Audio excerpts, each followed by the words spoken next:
But when we get to a job site, our tractors, we have to disassemble what we call our mast.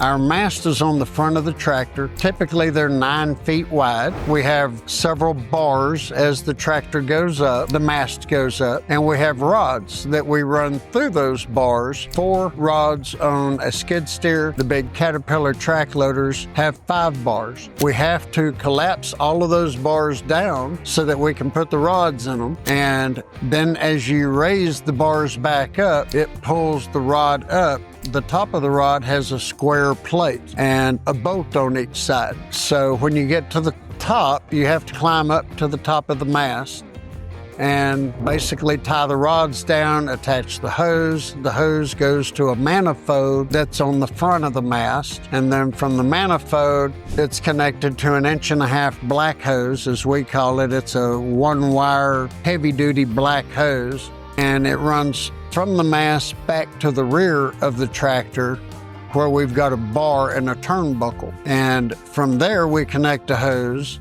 that goes out to our pump. Our pumps are basically real similar to a frac pump that you would see in the oil field where they're having to pump mud, pump water, and we connect our pump directly to a fire hydrant in most cases. The city has to issue a fire hydrant meter, typically to the builder. They'll go in, fill out an application, pay a deposit.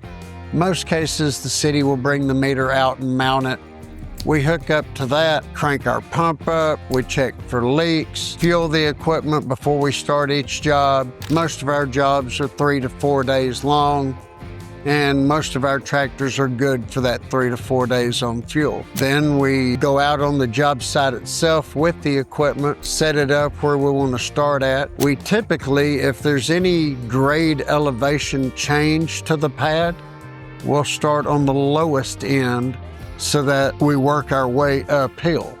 If we start at the top, what happens is that water runs downhill, and by the time we do our rows and get to the bottom, well, it's a muddy mess at that point. So we've learned over time, start at the bottom, work your way up. You cannot stop water and gravity. We go down 2 feet, and then we start a timer. That timer, depending on the soil, how well it's accepting the water, could be anywhere from 6 seconds up to about 18 seconds. And then we'll go down another 6 inches.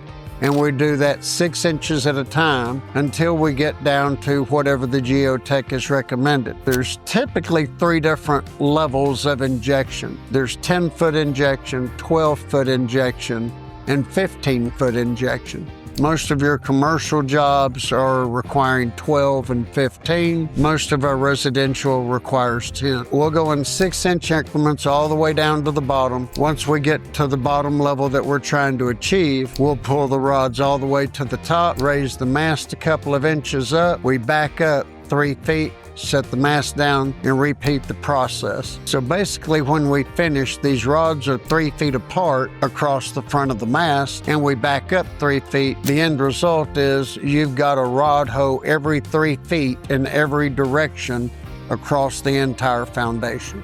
We have full coverage. We also go typically overbuild. We'll go 5 feet outside of where your house wall or your foundation is going to end. We go 5 feet out beyond that just as a safety precaution.